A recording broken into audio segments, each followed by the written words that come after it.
Are you thinking about getting a degree? It's hard to figure out which one to get and from where, but it doesn't need to be so complicated. I'm Jobi, an expert college advisor with Study.com.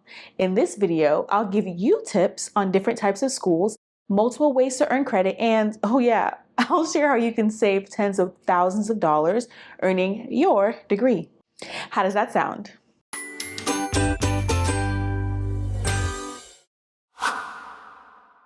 When you're looking at different school options, the numbers really pop out. Let's do a quick comparison. I work with a student named Cecily who is going to Liberty University. If Cecily went to Liberty University in person, it cost her about $23,000 in tuition alone. If she lived on campus and had to pay for food and housing, it'd be over $40,000 each year. But she goes to Liberty online. So she pays around $10,000 a year. She lives at home with her parents rather than paying for on-campus housing. In all, she's saving about $30,000 each year. That's huge. And that's normal for most schools. Going in person will almost always be more expensive than online. But that doesn't mean you should always pick online classes to save money. In fact, there are a lot more ways to save money than just online versus in-person classes at your school. Another big factor in how much it costs is the type of school you go to. One option is public universities. There are famous ones you probably already know: UCLA, UNC in Chapel Hill, Purdue University in Indiana. There are over 1,600 public universities in the US.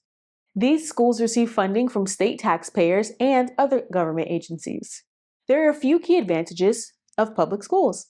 Public schools are supported by taxpayers, so in-state students receive reduced tuition rates.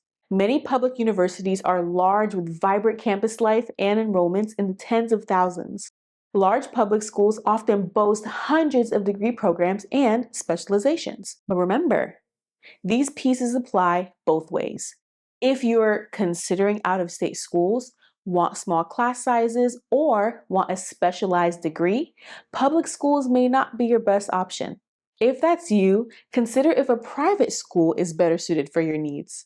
In the US, you'll find well over 2,000 private universities. Some of the great things about private schools are most private schools are smaller than public schools, smaller campuses and class sizes offer a more personalized education. Many private colleges place a strong emphasis on liberal arts, providing a broader foundational education. Some private schools offer a variety of extracurricular activities you won't find elsewhere. That said, there are some things to consider with private schools as well. Private schools charge higher tuition rates than public schools. That said, it's the same rate for all students. And financial aid packages are available too. The campus community at private schools will be closer knit and specialized. Public schools will have more to do and generalized support. Private schools are often seen as more prestigious than public schools. This could be a good or bad thing depending on your perspective. No matter where you go, you don't have to take all your classes at that school. In fact, it's way cheaper if you don't. Most colleges and universities allow you to transfer as many as 90 credits from somewhere else. That's about 75% of a bachelor's degree. Okay, how does it work? With transfer credits. These are non-traditional courses or exams that also grant college credit. You can get these in different ways. Maybe you took a community college class before, or you can find a place with credit that's approved for transfer by a place like ACE or NCCRS. These are agencies that review courses and basically give them a stamp of approval, so colleges will accept them as transfer credit. Study.com has courses approved by both ACE and NCCRS. In fact, Study.com has over 200 of these courses. Here's a bit of insider info. Colleges want you to transfer in credit. Their goal is to see you graduate. They know it's hard for students to pay for 4, 5, 6, or more years of tuition. It's better for them if you transfer in a bunch of credit and they get to see you cross that finish line. But before you set off, I have one quick tip for you. Choose a transfer-friendly school. You can check the Study.com partner schools linked in the notes of this video. You can also talk to an advisor at the school you're thinking about. But know that Study.com's college advisors, like me, are also always here to help. Okay, so why bother with transfer credits? I could just take online classes at my school and still save money, right? Not really. In fact, you're still probably paying more and spending more time working on your courses too. Transfer credits from study.com can be earned cheaply and quickly. You have 24/7 access to your courses. There's no waiting for a semester to start, and there are no books to buy or extra fees to pay. Let's talk about a few great schools to consider, then compare the cost to study.com. First, there's Western Governors University. This is an all online school that specializes in low cost online credit. I often recommend it to students because they charge a flat per semester rate. At WGU, you'll pay about $5,000 on average per 6-month semester. Another good option is Southern New Hampshire University. It's also a great school for online students. The average underground student pays around $8,000 per semester.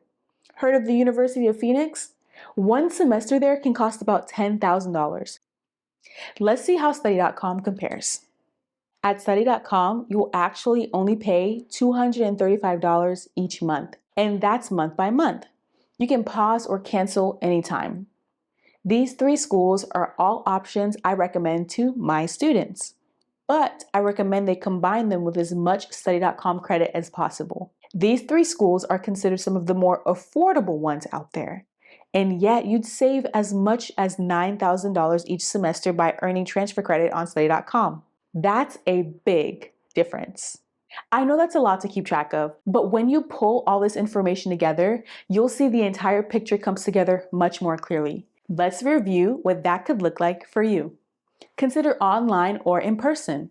Think about public versus private and decide on a school. Maximize your transfer credit using an amazing resource like study.com. Finish your degree at the school you choose. If you follow these steps, you'll be off to a fantastic start. And if you're looking for more tips and tricks on a degree, check out the other videos on this channel. Don't forget to like and subscribe. Thanks for watching and best of luck, you can do this.